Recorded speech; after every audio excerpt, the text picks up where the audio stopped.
All right, nerds, let's do this. Oh yeah, anyways, hi, I'm Taylor. Welcome back to my channel. It's my weekly comic book review show. I'm going to review this pile, and I'll let you know what I thought. I start with the worst, I end with the best. It's all just my opinion, folks. Form your own opinion. Life's too short to follow you around like a sheep, and I'm not that interesting. I pretty much record videos in a basement, and I read comic books, and I do some other random stuff on the side that I'm not going to tell you about. Unless you ask nicely. Ask nicely in the comments, and maybe I'll tell you. All right, you know those weeks where everything is awful? That's not this week. That was last week. So watch last week's video. I'm not going to leave a link to it. You can find it. This week, everything was okay. I mean, compared to last week, it's all solid gold. But, yeah, it's all decent. Even the worst book of the week is still decent. And that is Amazing Fantasy #2 by Kari Andrews. Kari, I think it's Kari. I don't know. Whatever. I love these covers, and his artwork, it's not bad. It kind of reminds me of Daniel Warren Johnson a bit.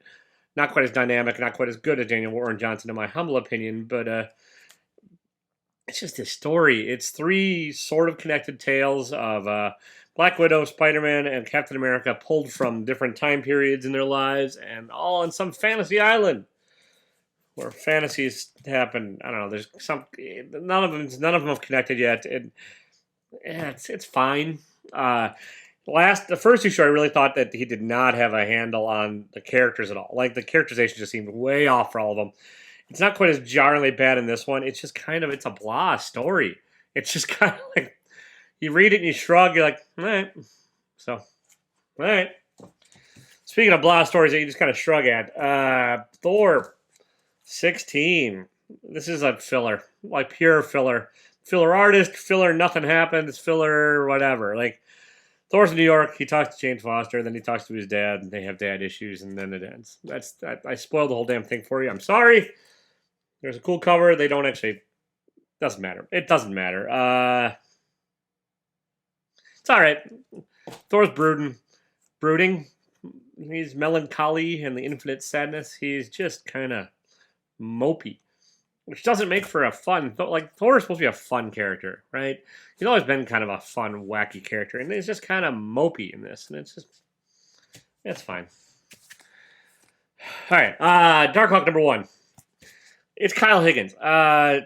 If you've read any other Kyle Higgins stuff, which I've not read a lot of, but, like, it all just kind of feels like a Power Rangers book. It's an intro to a new version of Darkhawk, and he also, Kyle Higgins does Radiant Black. He's done some other stuff, I can't remember, but Radiant Black's the other one I remember, and it feels pretty Radiant Blackish, which feels like a Power Rangers thing to me, so it's all just kind of trickling back.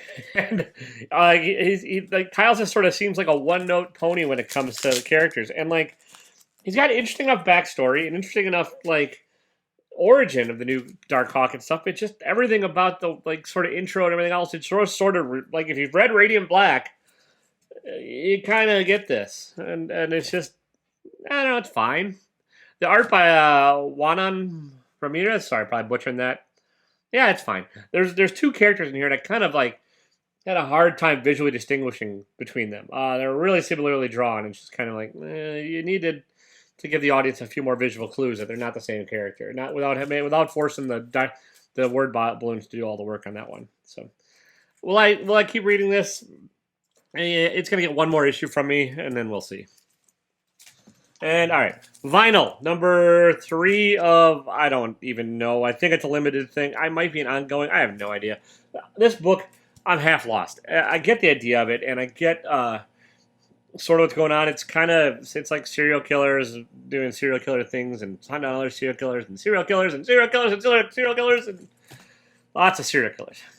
It's all right. This one is also, it's teetering on the edge. I love the first issue. The second issue is, this issue is a bit better, but it's still kind of, there's some confusing panel transitions. It's sort of jumbled storytelling. You don't really know entirely what's going on in this, and at some point you're going to have to kind of figure it out. You're kind of by the end you get an idea what's going on with the sort of main character, I guess. And that's another interesting enough idea. It's just the execution. I don't know. It's sort of there. Sort of. Darth Vader. This is the only Star Wars book I'm reading. This is issue number, who cares, 15. This is Ocho Cinco. No, whatever. This guy, Ochi of Dune. Uh, it's a story about him. It's not really Darth Vader at all. And it's interesting enough. It's Greg Pak. Greg Pak can write a story. He can tell decent stories, and this is decent, and that's why I kept up with this. The rest of the Star Wars War of the Bounty Hunters is just such hot, useless garbage that I just dropped it. And this is also still pretty much useless. It's just not quite garbage. I like the character of Ochi well enough to keep going on this. It's just not really a Darth look at this point. So it's like, get back to Darth. Do Darth Vader-y, Darthy things. So it's okay. I mean, the art's solid, and the story, of the Star Wars books, it's the best, which it's a low goddamn bar to hurdle. All right. Marvel voices identity number 1. This is the Asian Pacific Islander storytellers and characters and that kind of stuff, and it's not bad. It's hit or miss. All of these Marvel voices are short little stories in here, and telling a short story in comics, and I think in a lot of ways harder, especially for like creators that are used to telling these ongoing large serial tales. Telling like a 3 or 4 page condensed little story, I think is pretty hard for them. And like there's some that are better than others, and like there's some series that are better than others. There's some anthologies that are better than others, and this is decent. I really like the Jubilee story. I like the Jimmy Woo story a lot. I would read a Jimmy Woo ongoing book. But then there's a couple where I'm like, yeah, the Shang-Chi was okay. The Ms. Marvel was okay. The Silk story was not very good.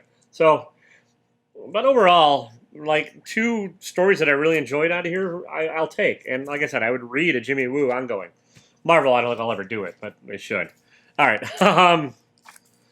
Yeah, okay, we're going to do this. Chew number 7. I like the pink. I like the hot pink cover. I like the weird wackiness. Chew is one of those books that's hard to dive into if you've not been reading. John Layman, sort of fill you in as far as what's going on, but like there's a lot of like layers and build-up that are kind of not necessarily required to get everything, but it really helps if you know what's going on. And Chew is a sequel to Chew, spelled differently, with a different artist. But this artist, Dan Bullwood, captures the same kind of good essence. Lots of caricature-type figures, lots of cartooniness, lots of over-the-top action, lots of over-the-top powers that these characters have, usually food-related. And it's just ridiculous. It's a ridiculous book, but in a good way. So, Chew. I don't know. Look at Wikipedia. Probably you can wait for trades. Yeah. Robin number 5. Rumble of the Robins. Another kind of filler book, but it's a fun filler. I've not read a lot of Josh Williamson before, and I'm enjoying this run. And I heard good things about his Flash run, but I don't think anyone read it. And I'm not sure anyone's still reading this. This is Robin, Lazarus Island, trying to like do Battle Royale. It's another filler issue of it, which I'm getting a little fed up with all the filler. I mean, half the list so far has been filler issues, but Josh at least adds a couple things into it that makes it fun, and his take on Damian Wayne is interesting enough. And the other characters introducing, yeah, I'll follow along for a bit, and I have been. And it's light and fluffy. It's superhero. I mean, I don't need every comic to be grand, deep literature. Sometimes I need light and fluffy escapism, and this is light and fluffy escapism. So, still better than anything Marvel made this week that I read. Department of Truth number, what is this? 1312. This is another one you don't want to pick this up on this issue. It's like you're going to want back issues and you want to thing it. And Simmons' art, I know, has turned a lot of people off. I really enjoy his art. It reminds me a lot of Bill Sienkiewicz. And tying in info dumps like a son of a bitch in these books. And this is another info dump book. But it's an effective info dump, this issue. The last issue with the Bigfoot crap and the scribbled out half illegible notes. No, this is dialogue-y and stuff. But at least you get what's going on. And if you've been following along, it's sort of predictable. There's twists, there's turns, there's everything else. It's an X-Files-y type of book. So there's going to be curse your sudden but inevitable betrayals, and curse your shifting allegiances, and what you thought was true is not true because it's the Department of Truth, which is all lies. All right, I'm in Korea number 4. This, I think, is the second to the last issue. Maybe not. Maybe there's a couple more. This has been a fun series, too. In the future, where most people can't have kids, you can buy robot kids, which is a little creepy. A lot creepy, actually. And this robot kid has been programmed to be more than just what they appear. kind of, you know, tropey in that regards. But the story takes interesting turns, and like the character that's turning out to be the most human is probably the robot. Aw, see, we're all learning. Look, the robot is going to teach us all about stuff. I don't know. It's I liked it. The art is very clean, very simple. George Saul. It feels like it might be a different artist on this one. I'm not really sure, but I didn't, because I don't research, folks. Research is for suckers. So it's editing and thinking about things beforehand. But no, it's a good story. I'm not probably selling it the best this time around, but I really have been enjoying Made in Korea. It's been my book of the week several other weeks. It's not quite up there this week, but it's still a pretty solid issue. All right. Okay, so you know there's like these quote-unquote indie books, which are not really what I'd call indie books anymore, but that's all another topic for a whole other video that I'll never end up making because I'm, again, lazy. But like, things tend to go in waves. There's post-apocalyptic books, there's horror anthologies, there's over-the-top, violent, brutal, insane, like, parody-ish level fun. And that is where we're at with this one. Lester of the Lesser Gods. If you like Scumbag, you'll probably like this. I've never read anything by Eric Powell. I know he created Goon, which is an indie hit for a hot minute back a couple years ago. I just didn't read it. And I don't kind of want to spoil how this Lester is a god and stuff. It's a fun... it's not a one-shot. I think it's being solicited as a one... Yeah, it's being solicited as a one-shot. But it says to be continued at the end. So it might just be a series of one-shots, and that's okay. I mean, that's not actually a bad way to probably do this, because then, you know, you just pick it up, and you're like, oh, okay, another Lester issue came out. That was kind of a stupidly fun end-of-the-world zombie demon apocalypse being fought by a chubby guy in a thong book. I'll see if he's still fighting. It's nuts. I mean, and, you know, like these books, like, again, it's fitting into the sort of seems like these creators trying to one each other to see who can do the most ridiculous. This is pretty far up there as far as ridiculous goes. But yeah, if you like Scumbag, give Lester of the Lesser Gods a whirl. All right, Beckstar, number 4. This is the penultimate issue. I just love that word because it's much more. It's just a cool word. Penultimate. But then that means the last issue would be the ultimate issue, which doesn't really ever seem to be the case. It's usually a fizzle for the end. This is the second to last issue. This is an action-packed, action-oriented issue. Not a lot of pushing the plot a whole lot forward, but it's sort of, it's not quite the conveyor belt chase in an Indiana Jones movie, but it's not far off. It feels like it belongs in an Indiana Jones or a Star Wars movie. It feels like it's like a fight scene or a chase scene in to be a little bit more accurate, in a film like that, in an 80s space and or fantasy and or whatever adventure of romp. It feels like this is part of it. The art style's almost a little too cartoony for my liking in places, but it's effective. It's clear. You usually know what's going on. And the story's been pretty straightforward and enough and easy to follow. And there's these items of luck, and there's artifacts, and like they're all chasing after artifacts. I mean, it's an Indiana Jones type plot. But the characters are pretty fun and interesting. And I like the character of Beckstar. Not super highlighted in this particular issue, but it's still a pretty fun read. And I'm looking forward to seeing how it ends. Are we going to do this in this order? We're going to switch it up a little, folks. We're going to do this on the fly. On the fly! Strange Academy number 12. This is sort of the wrapping up the second story arc. Scotty Young and Humberto Ramos. They're a great pair on this. And, like, Scotty Young really has a handle on how to write effective characters in a school setting. Like, you know, that DC book that's hot trash. Teen Titans Academy, whatever the hell it's called. It's awful. I gave it like 6 issues. I should have given it like 1 because like my gut was telling me this could be bad, and it stayed bad. This is good, and it stayed good. It's, you know, the plots are ridiculous that they're bringing up like old Doctor Strange things that I'm not 100% familiar on. I don't need to be. And they're, you know, trying to figure out what's going on, and the students all are studenty and bickering and still come together and yada yada yada. You end up caring about a lot of these characters. You end up empathizing with their plight. You end up wanting to see what happens to them. And you like, by the end of this issue, you're like, oh, I want more. And what more could you ask out of a mainstream Marvel comic than to want more when it's all said and done? All right, Echolands, and I'm holding it this way because it's not a portrait-oriented book. It's landscapey. and it's J.H. Williams the third and W. Hayden and Blackman and Dave Stewart on coloring and Todd Klein on lettering. The plot on this is there's not a whole ton to it, and but it's gorgeous, and like I really like the landscape. Some of these gimmicks I don't always like, and this one you probably, if it ever gets collected, you probably can wait for the collected edition of it. It's going to probably take a while. Like J.H. Williams is not fast unless it's already in the can and already ready to go. Like the next one I think is coming out in a couple months, maybe, or maybe it's that next one. Maybe it is monthly, but we'll see how long that sticks. It's characters, echolands. There's a thief gets in over their head, thieving from the wrong people. Might have the secret to the universe. It's kind of a tropey plot, but it's a trope I enjoy, and so I'm biased. I fully admit it. But you give me a fantasy novel with that same trope, and I'll read the hell out of it. Which is Lord of the Rings or fucking any of them. Pardon my language.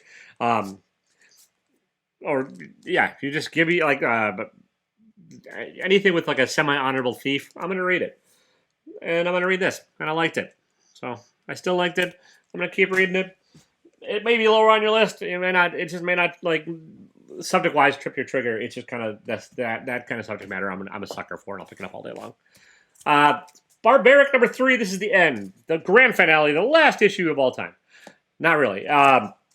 It's the end of this. There's a 3 issues and 1 and done, a 3 and done. Great 3 and done. This is a great story, funny as hell, over the top, violent, but not as violent and over the top as Lester, the molester minor guide, whatever the hell I was just talking about back there.